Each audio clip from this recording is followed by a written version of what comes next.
নমস্কার বন্ধুরা, কি বলবো, গুড আফটারনুন। আজকে হচ্ছে আপনাদের 8 তারিখ, 8ই অক্টোবর। তো আজকে আমরা চলে এসেছি একটা নতুন জায়গায়, সেটা হচ্ছে গালুডিতে রজনীগন্ধা গেস্ট হাউস। তো একটুখানি বলে রাখি, এই রজনীগন্ধা গেস্ট হাউসে আমরা এসেছিলাম, মানে আমি একা এসেছিলাম আমার কিছু বন্ধু বান্ধবদের নিয়ে। সেটা 2019 সালের 15 এবং 16ই ডিসেম্বর, এই দুদিন আমরা এখানে ছিলাম। তো সেক্ষেত্রে আমরা যখন এসেছিলাম খুব ভালো লেগেছিল পরিবেশটা, একদিনের জন্য এসেছিলাম। তো তারপরে কি হয়েছে, হঠাৎ করে ইচ্ছে হলো একটু 4 হুইলার নিয়ে পরিবারকে নিয়ে আসি। তো তাই জন্য আজকে চলে এসেছি। তো যেখানে এসেছি সেই জায়গাটা একটুখানি আপনাদের দেখাবো ঘুরে ঘুরে, দেখুন কীরকম লাগে। আর এখানে সমস্ত কিছু বুকিং হয় অনলাইনেই, আর অনলাইনেই পেমেন্ট করতে হয়। অ্যাডভান্স কিছুটা পেমেন্ট করে তারপরে বাকিটা আপনারা এসে দেবেন। খাওয়া দাওয়া থাকা সব কিছু এখানে প্যাকেজ সিস্টেম। তো অনেকটা বলে ফেললাম, তো এবারে আমি একটু পরিবেশটা দেখাই, যে জায়গার মধ্যে আছি আমরা। হ্যাঁ দেখুন, আগে দেখাই পরিবার নিয়ে এলে প্রথমেই যেটা সব থেকে মনে পড়ে যে আমার বাচ্চা কাচ্চাদের জন্য পরিবেশটা কীরকম ওখানে থাকবে, যেখানেই বেড়াতে যাই না কেন। তো দেখুন এখানে সুন্দর করে দোলনা ব্যবস্থা করা হয়েছে, আর এখানে ব্যাডমিন্টন খেলার ব্যবস্থাও আছে। তো এটা হচ্ছে এখানকার একটা সুন্দর পরিবেশ, একটা ছোট্ট এরিয়ার মধ্যে। যারা বাইক রাইড করতে আসবেন তাদের জন্য এখানে বাইক শেডে রাখার ব্যবস্থা করা আছে। এই যে কাঠগুলো দেখছেন, রাত্রিবেলা চিকেন তন্দুরি একদম জমে যাবে, ঠিক আছে। আচ্ছা, এবারে দেখুন এখানে আছে আমাদের গাড়িটা, যেটা আমরা করে এসেছি, আমাদের সারথি, আমাদের সত্যিকারের বাহন এখনকার দিনে, একদম খুব ট্রাস্টি বাহন যেটাকে আমরা বলি। তো এই গাড়িটা করে আমরা এসেছি, আমার এক্সপ্রেসো। এইবারে আস্তে আস্তে আমরা উপরে উঠছি। দেখুন অরণ্যের দিনরাত্রি, মনে আছে অরণ্যের দিনরাত্রি? তাতে আমাদের চিরস্মরণীয় হয়ে থাকা কিছু অভিনয়, খুব ডেডিকেটেড অভিনয় ছিল আমাদের সৌমিত্রবাবু, রবি ঘোষ, সবার। তো দেখুন এইরকম একটা পরিবেশ, চারদিকে জঙ্গল। আর এই যে দেখছেন কটেজটা, এটা হচ্ছে রজনীগন্ধা গেস্ট হাউস। এই যে আমরা দেখছি রিসর্টটা, যাচ্ছি, আমরা সিঁড়ি দিয়ে উঠছি। পরিবেশটা দেখুন, আমি পার্ট বাই পার্ট দেখাবো আপনাদেরকে। আমরা এবার উঠছি, এই উঠতে উঠতে আমরা এবারে পৌঁছে যাব একদম। এখানে বলে রাখি, আমরা হাওড়া থেকে, আমাদের বাড়ি থেকে বেরিয়েছিলাম ভোরবেলা 5টা নাগাদ।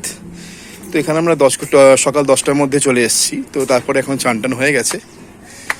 তো এই হচ্ছে পরিবেশ, আমরা আস্তে আস্তে উঠে পড়েছি। এই হচ্ছে আমাদের জায়গাটা, যেখানে আমরা ইচ্ছে করে খেলাধুলা করতে পারি। এখানে ক্যারাম খেলার ব্যবস্থা আছে, ছোট ছোট বাচ্চারা, বড়রা সবাই এখানে ক্যারাম খেলে। এটা আমাদের রুম, 2 নম্বর রুম। আর এটা হচ্ছে আমাদের খাবার জায়গা। টেরাসটা দেখিয়ে দিই, ছাদটা দেখিয়ে দিই।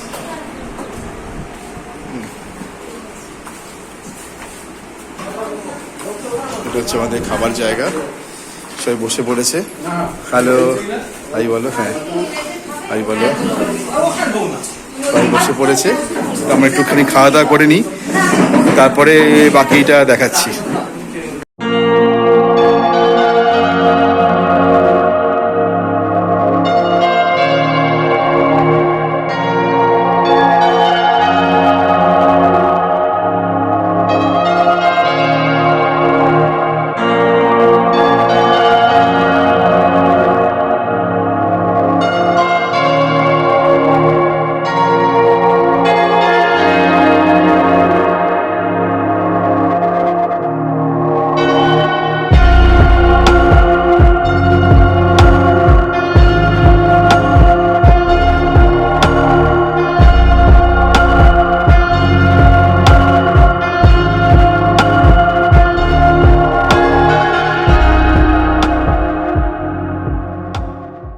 নমস্কার, আমরা এখন এসেছি বিভূতিভূষণ বন্দ্যোপাধ্যায়ের পুরোপুরিভাবে যেখানে ছিলেন, যে ফুলডুংরি বলে একটি জায়গায়, সেখানে।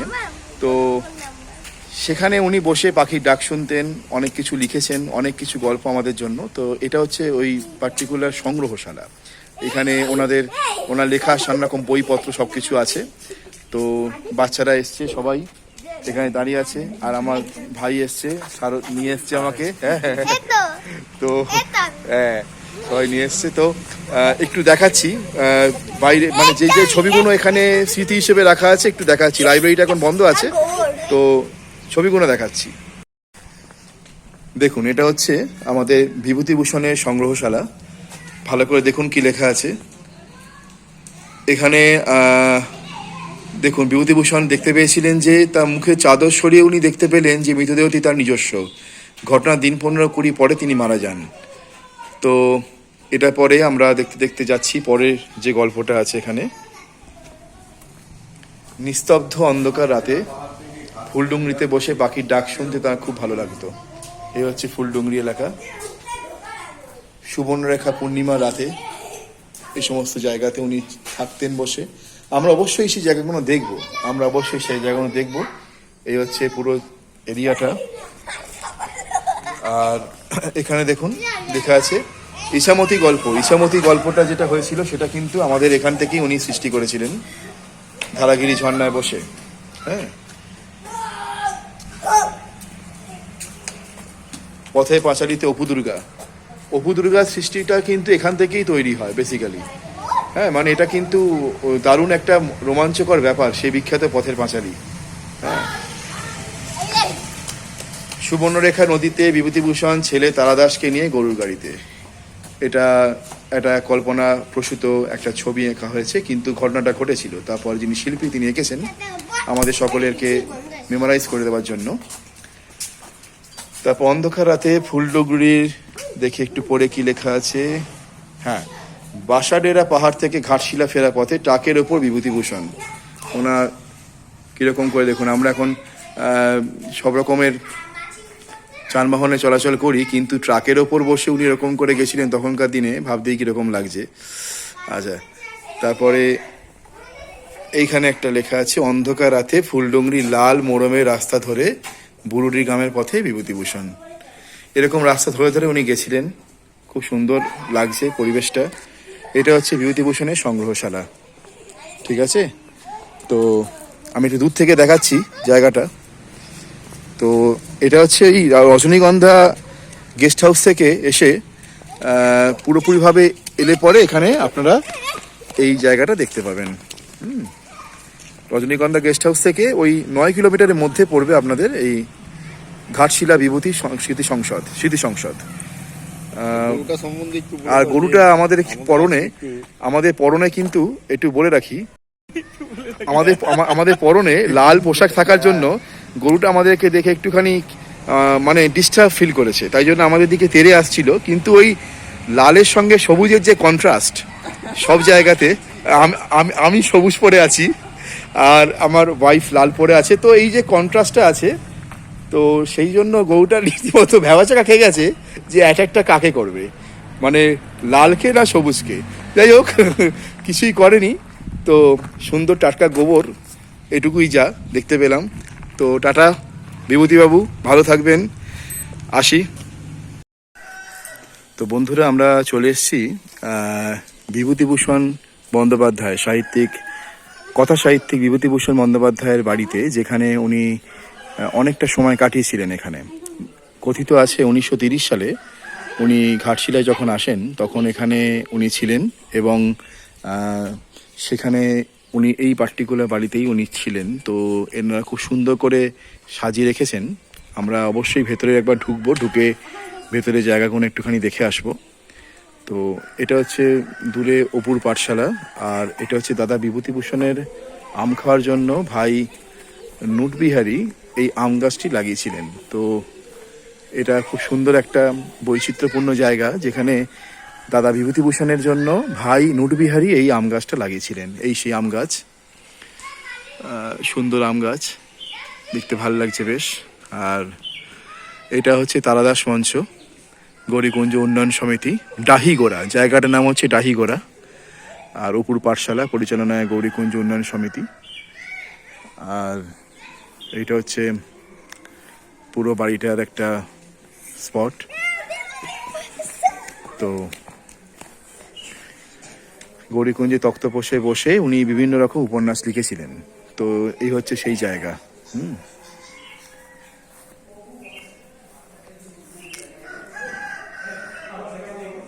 খুব সুন্দর জায়গা, অনেক কিছু মনে পড়ে যায়, অনেক স্মৃতি।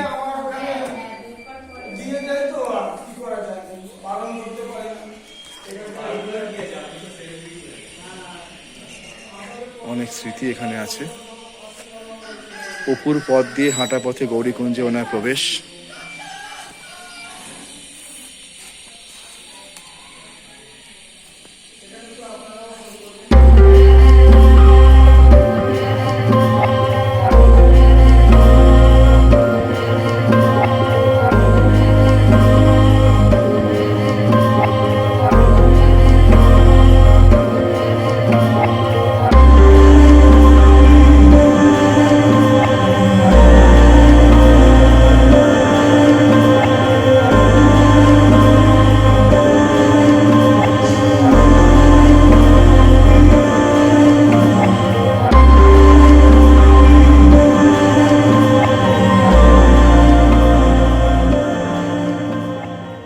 তো বন্ধুগণ, আমরা চলে এসেছি বুরুডি লেকে। দেখুন পুরো বুরুডি লেকটা, পুরো বুরুডি লেকটা আপনাদেরকে দেখাচ্ছি। এত সুন্দর, আর ফার্স্ট ক্লাস সুন্দর শান্ত লেক, কি সুন্দর, মানে মনে হচ্ছে না নেমে চান করি। আমার মেয়ে তো অলরেডি নেমে টাচ করছে। তো এই জায়গাতে আমরা এসেছি, এবার যাব আমরা ধারাগিরি ফলসে। তো দাদাভাই আছেন আমাদের সঙ্গে, হ্যাঁ অলওয়েজ আছেন, সারথি। আর এই যে সূর্য স্নাত হচ্ছে জায়গাটা, তো সেই হিসেবে আমরা বুরুডি লেকে, খুব সুন্দর লাগছে, সত্যিকারে ভাল লাগছে। বুরুডি লেক থেকে born to be traveller Sourav আপনাদের সঙ্গে।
বন্ধুরা নমস্কার, আমরা এখন দলমা ওয়াইল্ড লাইফ স্যাংচুয়ারি ভেতরে আছি। তো এখানে আসার পরে একটা ওয়াচ টাওয়ার দেখলাম, তো সেখান দিয়ে আমরা একটু উঠলাম।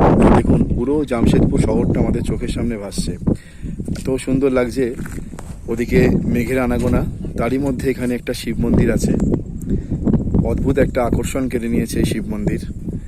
আর পুরো শহরটা দেখাচ্ছি আপনাদের, পুরো জামশেদপুর শহর। এই দেখুন ছোট ছোট মালভূমি বিশিষ্ট সুন্দর একটা স্পট, দিগন্ত একসঙ্গে মিশে গেছে, ভীষণ সুন্দর লাগছে। দলমা ওয়াইল্ড লাইফ স্যাংচুয়ারি থেকে born to be traveller Sourav আপনাদের সঙ্গে।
তো বন্ধুগণ, রজনীগন্ধা গেস্ট হাউসে আজকে আমাদের শেষ রাত্রি বলার কারণ এটাই যে আগামীকাল সকালবেলা আমরা বেরিয়ে যাচ্ছি এখান থেকে। তো আজকে ইচ্ছে হলো মনটা একটুখানি চিকেনটাকে ভাজা করে খাবো। তো চিকেন ভাজা খাওয়ার যে প্রস্তুতি সেটা হচ্ছে, একটু দেখে নিন কেমন লাগে।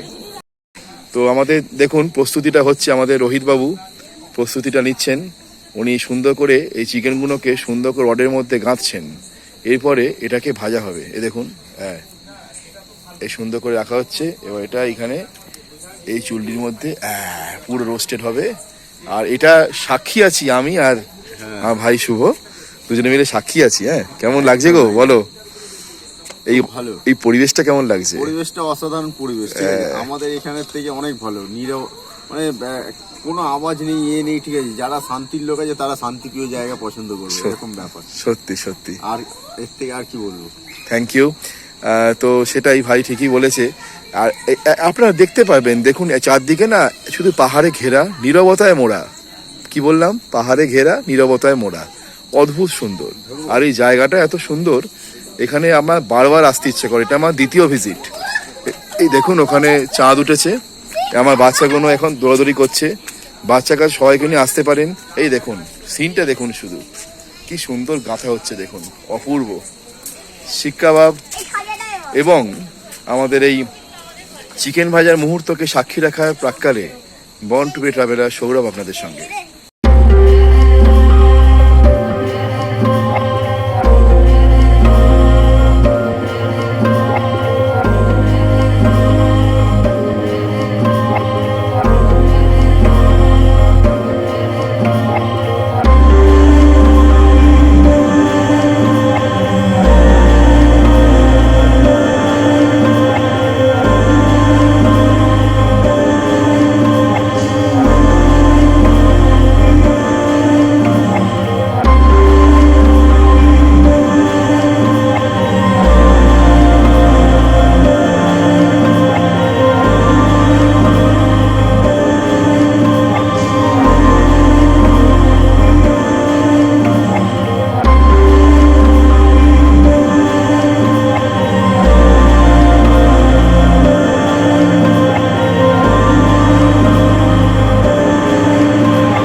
পুরো এরিয়াটা ঘুরে দেখাবো রজনীগন্ধা গেস্ট হাউসের। তো রজনীগন্ধা গেস্ট হাউস যেখানে আমরা ছিলাম সেখানে আমরা কেমন করেছিলাম, আমরা 8 তারিখে এসেছিলাম, 9 তারিখ ছিলাম, 10 তারিখ আজকে চলে যাব। তো এর মধ্যে আমরা কীরকমভাবে আমরা এখানে আতিথেয়তা কীরকম পেয়েছি সব কিছু নিয়ে লাস্ট এই ভিডিও, যেখানে আপনারা সব কিছু বুঝতে পারবেন এবং আপনারা যারা আসবেন পরে তারা আপনারা বুঝতে পারবেন যে কেন আমরা এখানে আসবো। তো দেখে নিন চারপাশটা একটু দেখাচ্ছি। আচ্ছা, এটা হচ্ছে সব থেকে যেটা প্লাস পয়েন্ট, সেটা হচ্ছে ছাদ। যেখানে আমি থাকবো সেখানে ছাদটা বড় হলে জামা কাপড় মেলতে একটু সুবিধে হয়। যারা আসেন, যারা আর কি পরিবার নিয়ে আসেন, তাদের ক্ষেত্রে ছাদটা বিশাল সুন্দর। আর যেই ছাদ যদি এরকম হয় যে এখানে আপনি চেয়ারে বসে পুরো একদম হিল টপ দেখতে পাবেন রিজিয়ন, তো কোনো কথাই নেই। আর এই হচ্ছে সেই জায়গা যেখানে চিকেন তন্দুরি, চিকেনকে ভাজাভাবে কালকে আমরা খেয়েছি। তো কালকে খেয়েছি, আবার এই জায়গাটা দেখুন আস্তে আস্তে আমি নিয়ে যাচ্ছি, আমাদের ঘরের দিকে নিয়ে যাচ্ছি। আগে পরিচয় করে দিই, এখানে যারা আসেন, যারা আমাদের রান্নাবান্না করে রীতিমতো রক্ষণাবেক্ষণ করছেন, আমাদের রোহিতবাবু, বলুন আপনারা কীরকমভাবে গেস্টদের আতিথেয়তা করবেন, কীরকমভাবে তারা আসবে আপনাদের কাছে? আমরা চাই যে সবটাকে খুব খুশি করে পাঠাই। হ্যাঁ, ওনাদের সাথে একদম মিশে যায়। হ্যাঁ, ব্যাস আমি এইটুকু বলবো যে আপনারা আসুন, একবার দেখুন এইখানে আমাদের রজনীগন্ধা গেস্ট হাউসের পরিবেশ এবং সৌন্দর্য চারিদিকে। ঠিক, এটাই বলার। আচ্ছা, আপনার নাম কি? আমার নাম সমীর। সমীর, আচ্ছা। সমীরবাবুর সঙ্গে আলাপ পরিচয় হলো। এবার আমরা একটুখানি পুরো রেস্টুরেন্টটা দেখিয়ে দিই, ওনার এই চোখের মাধ্যমে আমরা দেখব। এটা হচ্ছে আমাদের খাবার জায়গা। এই খাবার জায়গায় আমরা খাওয়া দাওয়া করেছি, খুব সুন্দরভাবে খেয়েছি। বেসিক্যালি চাটনিটা অসাধারণ, তাই না? চাটনিটা আমরা প্রচণ্ড ভালো করে খেয়েছি, তার কারণ চাটনির সঙ্গে খাওয়ার সঙ্গে একটা হালকা টিঞ্চ অফ গন্ধরাজ লেবু ছিল। তো সেইটা খাওয়ার পরে না এত সুন্দর লেগেছে, বারবার মনে হচ্ছে চাটনিটা বারবার চেয়ে খেয়েছি আমরা। তো থ্যাংক ইউ। আমরা এবার একটুখানি ঘরগুলোর দিকে যাচ্ছি, ঘরগুলো একটু দেখিয়ে দিই। হ্যাঁ, আর শুভবাবু রেডি হয়ে গেছে, আমাদের সারথি আমাদের নিয়ে যাবে। হ্যাঁ, চলে আসে ওনারা। হ্যাঁ, চাবিটা দিই। তো গাড়ির চাবিটা ওনাকে দিয়ে দিই, 1 সেকেন্ড। হ্যাঁ, আমি ব্লগটা করি। হ্যাঁ, আচ্ছা আসুন। এইটা হচ্ছে আমাদের। কেমন লেগেছে তোমার? হ্যাঁ, ভালো লেগেছে। Very good. এইখানে বসে ওই যারা ধরুন এই কর্তাগিন্নি সমেত আসেন বা প্রেমিক প্রেমিকা যাই হোক, এই চেয়ারে বসে সুন্দর করে পাহাড় দেখতে দেখতে মনের কথা যা কোনোদিন কাউকে বলেননি সেটা বলে আসতে পারে, এই নর্মালি বলে দেবেন। পরিবেশটা এমন সুন্দর। এবারে ঘরে ঢুকি, দাঁড়ান। ঘরে ঢুকে এই হচ্ছে আমাদের ঘর, খুব সুন্দর ঘর আমরা পেয়েছিলাম। আমরা অ্যাকোমোডেট করেছি এখানে, বিশাল বড় খাট আমরা জোড়া লাগিয়ে শুয়েছি, ঠিক আছে। আর এই হচ্ছে বাথরুম, যেটা সব থেকে সুন্দর ব্যাপার। বাথরুমের মধ্যে ধরুন বাথরুমটা এইখানে, এই সুন্দর বাথরুম থেকে বেরিয়ে ড্রেস চেঞ্জ করার জন্য এখানে একটা সুন্দর সেট আপ করা হয়েছে। তারপর আপনি এখানে চলে এলেন, চলে এসে আবার ঘরটা বন্ধ করলেন, করে এসে এবারে এই দেখুন টিভি আছে, সুন্দর ব্যবস্থা। আর গেট দেখবেন কিরকম, এই দেখুন একদম পুরো লোহার গেট, একদম দারুণ। চেক আউট টাইমের সময় হয়ে এসছে আমাদের, 9টা বাসে 10 মিনিট বাকি, 9টায় চেক আউট টাইম। তো আমরা এবার সবাইকে টাটা করে বেরোবো। তো ঠিক আছে, আবার দেখা হবে পরবর্তী কোনো ট্যুর নিয়ে আপনাদের সবার সাথে। Wish you all have a very happy Diwali weekend ahead. Okay, tata.